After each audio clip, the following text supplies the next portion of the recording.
we are going to start with the appreciation of the poem A Teenager's Prayer. But before to start that, this is also very important for all of you to understand how to write appreciation of the poem. Appreciation किस तरीके से लिखे ये बहुत जरूरी है. So इस साल जो आपको महाराष्ट्र बोर्ड की तरफ से रिक्वायर्ड है कि हाउ टू राइट एप्रिसिएशन, और इस बार 5 मार्क्स के लिए एप्रिसिएशन पूछा जाना है, तो वो 5 मार्क्स के लिए कौन कौन से पॉइंट लिखे जाएंगे वो आपको समझना नहायत जरूरी है. जिसके अंदर नंबर 1 जो है वो है टाइटल, सेकंड पे आता है पोएट, थर्ड पे आता है राइम स्कीम, और फोर्थ पे आता है figures of speech, and last final जो होता है वो है आपका सेंट्रल आइडिया.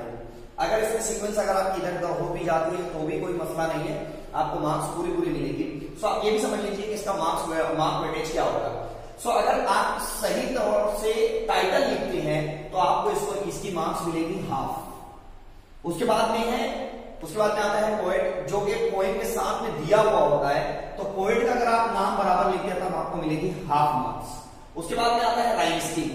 अगर राइम स्कीम आप अगर बराबर लिखते हैं तो राइम स्कीम बराबर लिखने पर आपको मिलेगी 1 marks.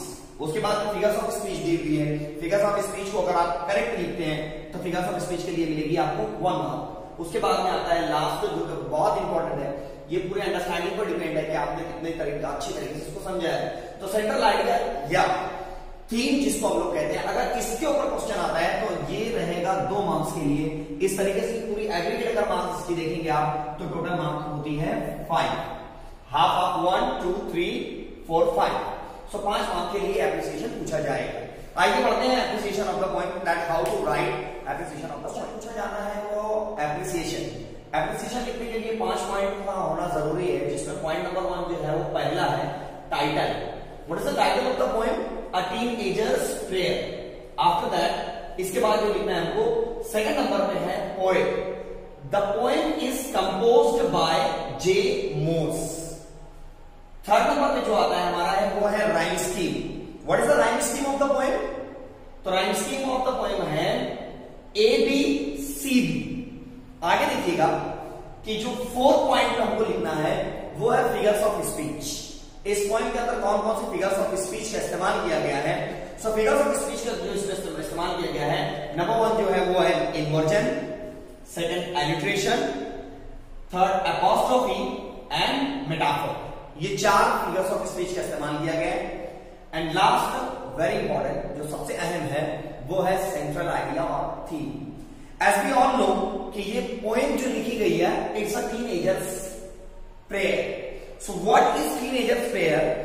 This poem is the prayer of a teenager to God to show a right path to all teenagers when teenager go on bad way. In short, teenager in this poem is praying to God for life. So this is what the appreciation is all about.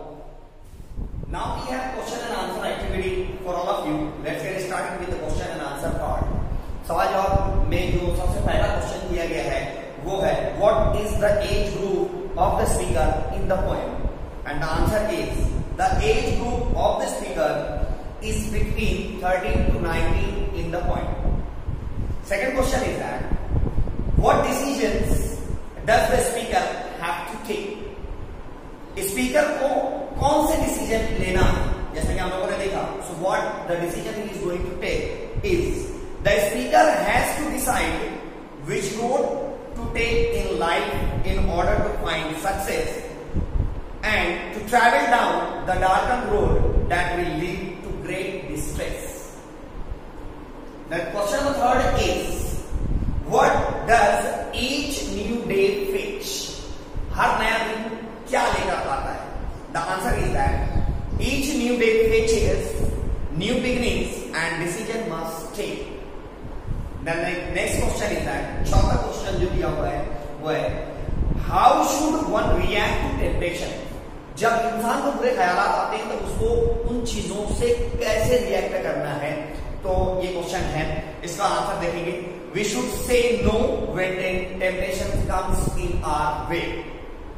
Next one is that, question number 5 जो है, what effect does the speaker wish to see in himself at the end of his teens?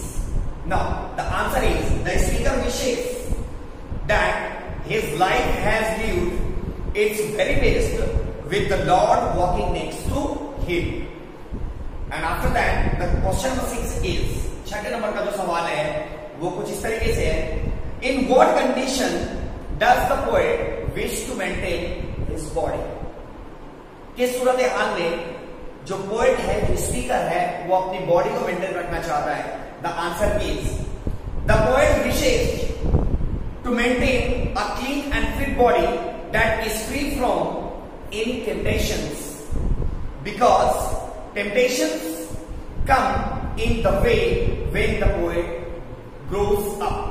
And the last final question, whose company does the poet wish for in the walk of life? This is also very important question. It is more probable that it is going to be asked in the examination. कि शायर इख्तिताम में किसका हमसफर बनना चाहता है या किसका साथ लेना चाहता है? The answer is very simple. Answer बिल्कुल आसान है. The poet wishes for the company of Lord in the walk of the life. So these were the questions and answer of the poem A Teenager's Prayer. Thank you very much. So dear student, ये थी हमारे मुकम्मल 3 videos जो कि A Teenager's Prayer के ऊपर बनाई गई थी.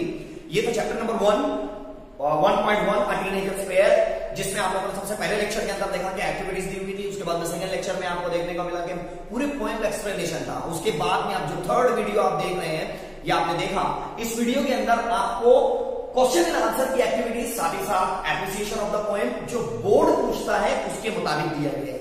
साथ ही साथ अब हमारा जो नेक्स्ट लेक्चर आने वाला है वो 1.2 and encounter of a special kind. This is going to be presented for the lecture number 3.